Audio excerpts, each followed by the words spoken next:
separation from that God. He's explained as a loving and just father. I don't think that a good, loving, and just father would genuinely be like, oh, you want a relationship with me? You want to work hard to be with me? Simply because of this action of fornication that you did and the fact that you didn't believe the right thing. Now you are doomed to eternal punishment, fire and brimstone. Excuse me? Okay. Well, it's a very nuanced conversation, I would say. All right, Miles. The Come on now. non-Calvinists would say, well, you gotta, if you just place your faith and trust in Jesus Christ, believe that He died on the cross and rose from the grave, you choose Him, then God will save you. On the other hand, the Calvinists would say, well, say you can make a choice. However, that wouldn't happen unless after God inspired you to do that. And that's considering that you're such a person is one of God's elect. So I don't know which you are or not. The fact that you're even looking could be, from my temporal standpoint, could be you're on your journey, on your way to getting So I'm saved. sent to fire and brimstone just because I'm not one of the lucky ones. Is that what you're trying to say? No, I said the fact that you're searching, even though you're looking in the wrong place right now, but you say that your intentions are honorable. It could be that what we're all witnessing here is God using that as a springboard to bring you closer to the Son. And maybe one day, you'll end up becoming a believer, an actual true believer of Jesus Christ. I don't know. And I mean, But it's anything could happen. You could have a near-death experience tomorrow, survive it, and just wake up and be like, hey, I believe in this now. For me, the reason why I'm alive really doesn't make a lot of sense. I've had a lot of near-death experiences, and it wasn't just because of my own strength or my own smarts to get out of these situations. Like, there are just some situations I survived that I really can't explain. I got lucky. In the same situation, I could die in a car accident tomorrow. Yeah. And give me 10 years and maybe I would have became a Christian. How but does only that make God sense? only God knows when's that's going to happen. So I mean, we're speaking God's hypothetically gonna now. slam me with a car and kill me. Yeah, but He could also save you dying your breath too. So yeah, I mean, I just had such a hard time with this. Even like you said earlier, I'm looking. It is hard, man. Hey, look, and don't feel no type of way about it. It's one of the hardest things I struggle with. And when I accepted this as a lifestyle, I've never been attacked more in my entire life. The weight of the cross is heavy, so don't take it lightly either. I don't believe you should be attacked or anything like that. I very much respect your beliefs. Oh no, it's just spiritual warfare. Basically. I think they're beautiful. It's going to happen either way. Yeah. Once you take on Jesus, man, and you start believing in it, then Satan becomes absolutely real because, I mean, the evil exists, right? And, like, it's got to come from somewhere, in my opinion. But once you take on belief, don't think it's just going to be an easy old walk. I think what you're struggling, well, I say the word struggle, but what you're wrestling with now will pale into comparison if you choose to actually believe. And I say choose because we have to make that choice at some point. And basically, like when you watch a movie, you got to suspend your disbelief at least to a degree to really be open to it. And you're like, okay, I might not fully accept all this stuff right now, but let me start trying to build that relationship with God. Let me start praying about it. Let me start reading the Bible from a heart space of, okay, let's just assume all this stuff is real. Let's just go ahead and say, yep, this is real. This is real. Because when I first did it, I didn't believe it, but I was still reading and digging through it. That unlocked a new thought process for me of like, well, what about this? And what about this? How does this relate to this? So it took me about 8 years. I hope I'm not coming off as somebody who hasn't done that. Like I said before. Oh, no. I mean, you seem like a very smart guy. I'm sorry if I imply that. To multiple different churches. I've prayed on my knees. I've been crying, begging for God to help me in certain situations. I've opened my heart genuinely to the fullness. And it says somewhere in the Bible, never work until you see into the spiritual realm. That's all I know. Now I'm glad you're saying this. Bad habit. I don't give a fuck. I've seen Jesus himself. I still have that bad habit. Well, you're the lucky one, Dashton. He's not I highly doubt that you saw Jesus, but yeah, I did see Jesus, and I also saw four-face cherubim. I never knew existed. Never knew to believe that existed. And I asked preachers and preachers all about it. Even the Jehovah's Witnesses. I totally accept that. That is probably very real to you, and that is perfectly fine. I'm sure you saw from my perspective, that's probably some sort of psychiatric event or something like I that. mean, we had this Because conversation. I with do Candace believe earlier. Dash might have saw I have something, witnesses of all but I my don't think it psychic was. I don't think ability it was Jesus, though. wellnesses. Hello, and I know astrology language as I well. think Yeah, you but did we're see something or someone, but I don't think it was Jesus, though. I don't think it was Jesus. either It And which, these, sucks for me and sucks for you. either It which way. wasn't Okay, even me. if you I got did, to it's see just it. not a It was the convincing bomb, thing for not me as an mine. I agnostic. got a lot yeah, Right. of experience with If you seeing did see things before Jesus, I was that's born. awesome, and I respect that, I and I don't. I think don't think that's you did. cool. But But Dashin is just very it's not very enthusiastic convincing about for it. me to be like, well, I saw Jesus. My witnesses agreed and confirm what I And see. that's fine. For real. I accept that, and I totally understand that. But you I've got got to understand that that's not a witnesses, and convincing I've got argument for me. their but witnesses. if theory, I've if theory, got I'm it glad. all the experiences. Now I don't want to deviate from the conversation, but I am glad that you're saying these And I know things. the Is astrologers are your name? too. Do I pronounce it Fury or Pharaoh? Inferi, it's in Inferi, progress inferi. in Latin, as in like my spiritual journey is kind of in progress. Gotcha. Inferior. Okay.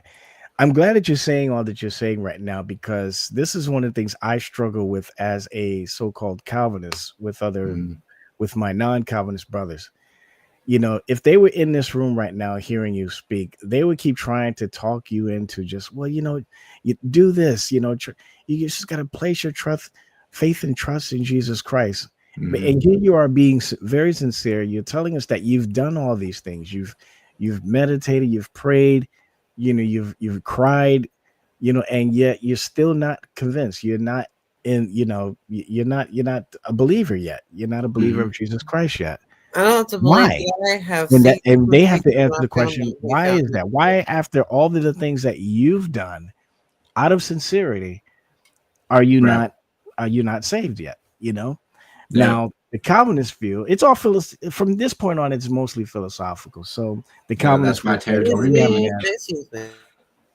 but I don't know. I'm really curious to hear what the non-Calvinists would have to respond to what you had to say, but yeah, I think that's my main struggle, right? I feel like a very sincere person. I've definitely been in some very hard points in my life where I feel like I needed Christ, or I needed some sort of something to reach its hand out and help me. And to be honest, that didn't happen to me. Is it not your parents? No one answered your prayers through the humans? Well, or we're talking about something a little bit more deep.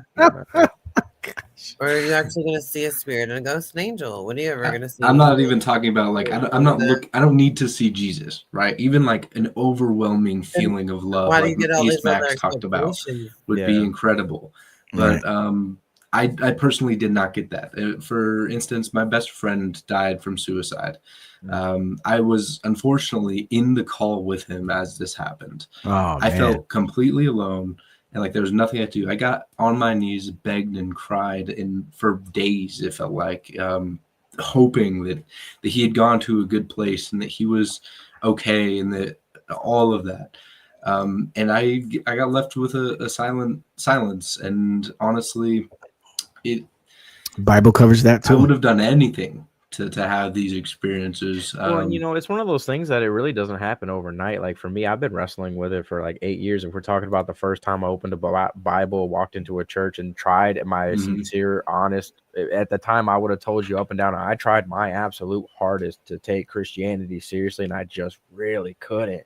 I tried and tried and tried, and I just couldn't. And I would have moments too, like I'm sitting there begging and nothing would really happen. It took me 8 years basically of walking closer and closer and closer and closer and closer and getting closer to that truth and finding people to explain it in ways that really just, as I got older, it started to make more sense. Things started clicking. And you don't have to really say specifically, but how old are you? I'm only 20. Okay. So I'm pretty young. Bro, it took me to get to my 30s to even think that any of this could even be real at all, period. Yeah, me too.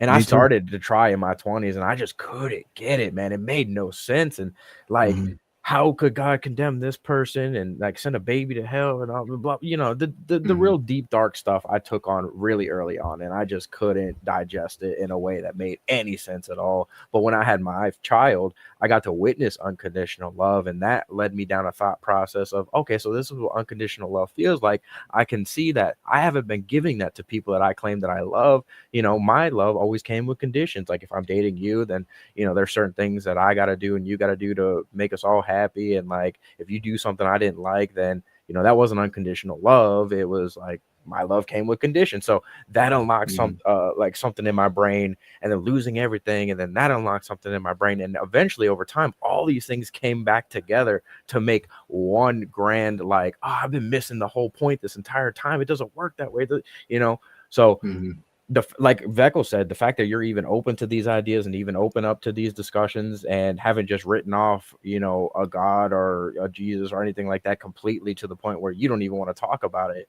Like that's a positive sign that if you continue to do that and continue to wrestle with these ideas, I think over time, if you genuinely want a relationship with Christ, you will get it. Yeah, I don't care if it's on your I'll continue. deathbed. Like, it'll happen for you if you continue to try. Yeah, I'll continue to be sincere, and I continue to walk with an open heart, per se. I mean, every month or so, I tend to try a new denomination or another church just to meet people and to try to build that relationship with the divine, as people would say. I'd say the more that I do that, definitely the more confused I feel. Yeah. But at the same time, I've had so many amazing experiences. I've met some really amazing people.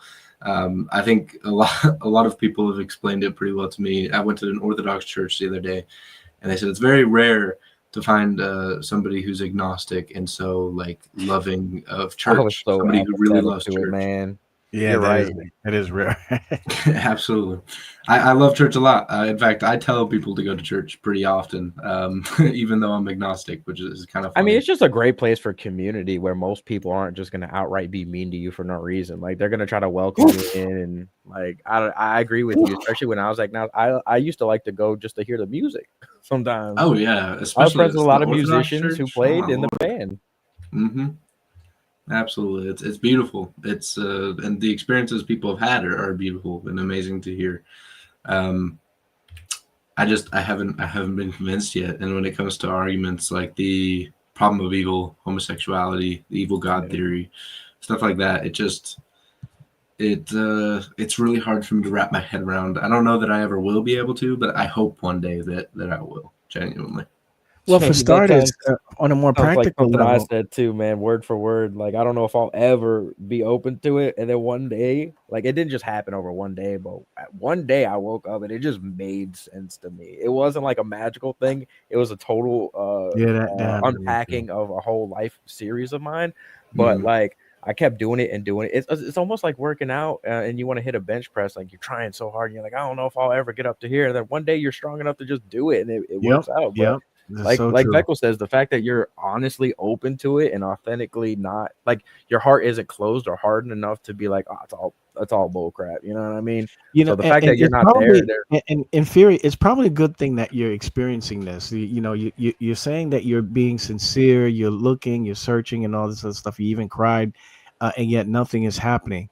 It could be that, again, like I said before, what we're bearing witness to, all of us here, the Genesis is you in the process of becoming a believer in the future. So when that day actually does come to you, you're going to be able to look back at all the sincere things that you've done. And you said, I've done this, I've been here, I've spoken to this person, I did this altruistic act for this person over here. Nothing happened. I did not become a believer until this one day, years later, I had this simple discussion with this 7-year-old about the simple gospel. And all of a sudden, bam, supernaturally, everything prior to that moment makes sense up till today. It really felt like God can use really, really simplistic moments like that to really wake you up. And then you're going to be saying, you know what? Thank you that I didn't come to the faith through intellectual means. I didn't come to the faith through academia, you know, because I know how to use Greek words or early church father history and all this other stuff. I came to the gospel through very, very simplistic means.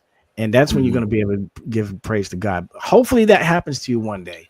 Yeah, I'm hoping, man. I'm right alongside there. I genuinely hope. Yeah. Well, I hope you don't really worry about it too much, like thinking about it like, oh, well, if I don't eventually get there, I'm just doomed to hell and it's over. And then that leads to nihilism, and that's a very dark place. Yeah. Especially even as a believer, where it's even worse, where you do actually genuinely believe in a hell and you're nihilistic. Like, that's even worse than not believing and being nihilistic, in my opinion. Yeah, I mean, I really do hope the things that you guys say are true. I mean, at the end of the day, it's going to work out I how don't it's supposed to work out. Whether there is a heaven or a hell or a God or no God, whatever is supposed to happen Absolutely. will happen. So no use in getting caught up in the doomsday and like You know, the other thing too is, you know, atheists to get on my case about I forget exactly how it went, but it was something about, you know, hell, Mhm. and I used to respond to them by saying, well, I don't understand why you're so worried about this place that you don't even believe exists in the first place. So what do you have to worry about? You Mhm. know, because sometimes they would remain in these arguments with me regarding the doctrine of hell and, you know, Mhm. judgment and all these other things. And they give these strong criticisms, and one side of their mouth they claim that it doesn't exist, but then at the other on the other side they make all these complaints about, you know, why should I go to hell for this and all this other stuff. I was like, I don't even know why you even worried about it. Not you, but I'm just saying, you know, to Yep. the conversations I've had with atheists. I think Yeah, I'd at say that I'm, point, they're just I'm trying definitely to not. up on you. You Yeah, I'm really definitely so, not worried all about all hell. that to say that you really have nothing to lose by turning to Christ, to be honest with you. I personally do. I think if you knew me, you'd think a little bit differently of that. But I'm not personally worried about hell. I'll just say that that's not really what I believe, and I believe that if God is all Right. loving and just, That was my He point. will take my sincerity seriously. And man, you lose a lot once you take the mantle of the cross. To be honest with you, you'll lose friends, family, you'll lose relationships or Actually, you know what? acquaintances. You're right. You're right. That's true. So, Because Jesus did say in John 15, if the world hates you, remember that it hated me first. yeah. And then he also says a man will become an enemy in his own household. You know, so I would say that I have become an enemy in my own household because I'm the my only household believer is around in my LDS. family. Huh? I said I'm the only believer in my immediate family. Everyone else is stuck in the agnostic world, and I say stuck because you know they've been that way their whole life and never Mhm. really they took sleep. Christ seriously. But I was the one that had to break the curse, I guess, and be the one believer, the black sheep. Go figure, me, the black sheep of everything. I would be the only believer in my family too. But I Mhm. was not raised like this at all, man. I was raised to believe whatever I want to believe, and no one ever taught me anything in terms of that. So I really had to figure it out on my own. And like I say, it took me about 8 years from the day I, like I said, opened the Bible to the Mhm. day or Bible for the first time to the day where I have a genuine deep Yeah, belief. God does that with people. He does. Man, there's hundreds of testimonies of people just like that. You know, people who've been exposed to Christianity for years, and they've even had, you know, seasons of sincere searching and Like my stuff like that. ex-wife was Nothing's the first happened person to get until, me to go to you a know, church. years later. You know what I mean? Mhm.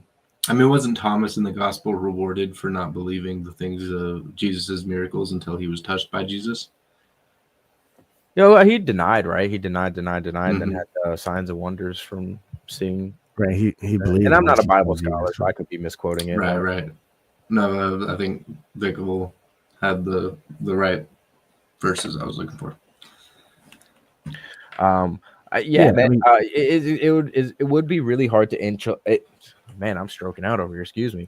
It'd be really hard to intellectualize your way into a belief, especially in your 20s, because the wisdom that Mhm. you're gonna have in your 30s, you're gonna probably look back, and a lot of stuff that doesn't make sense now probably will, and yeah. that's just a part of maturing. I don't know too many people who weren't born Christian in their 20s just convert over out of nowhere for no reason randomly. You know what I mean? It Mhm. starts with challenging it and challenging it and challenging it. You know, unless you're born in a Christian household, raised that way your whole life, then I don't think you have And a even really that, good yeah. reference point. And Like even I that, never you had know, a being reference born point. in a Christian household doesn't promise anything Well, either. if I was, I would have been an atheist. I would have hated them so much. I would have never wanted to do it. I would have rebelled so hard, man. I'm not even joking. I mean, I mean, look what I happened to definitely Matt. was there for sure. Like my whole family's LDS, and that's a very radical Oh uh, man, form of Christianity. Although I know a lot of people debate whether or not they're Christians. Um, yeah, I'd say my whole family doesn't even talk to me at this point, simply because I don't yeah, believe the any of it. cults are pretty strict. You know, Yeah, and like Jehovah's Amish Witnesses, people who come out of Mormons, the community too makes me think of they'll those kick you two. out of the church, man. Oh yeah, they made me sign like a full-on legal document, like Oof. stating that I admit apostasy and all that What? shit. Yeah, yeah, they slid me a paper. I talked to the bishop about all my quorums the religion and why I thought that it was I it might was be wrong. swinging on them if I was you, but Hey, that's you had to sign a paper? Well, yeah, my main argument was that I should be able to go to the temple without paying tithing, because otherwise it's a paid form of worship. And he took my temple recommended and slid me that paper and was like, "We are excommunicating you. I can see You have that. committed apostasy." Yeah, Oh, I can see man. them doing that. Yeah, I just walked I out. used to go Obviously, to- I'm not going to sign that shit. There's a couple of churches I went to where they would pass whenever it came time to tithe, they passed the Mhm. bowl around twice. Oh Just in man, case you forgot. It was only or at the black didn't do churches I've enough. seen that done too. Only Yeah, black man. churches do that. like Baptist. No, black churches. The black Man, I need to congregation. find a black church, and not even a Gotcha. race thing, man. I just think that they have such good energy. I For love real, the choir. I've actually been to a few, but they were Baptist Baptist churches, and they love talking about hell. But god damn, that music was amazing. Man, I'm Praise telling the you.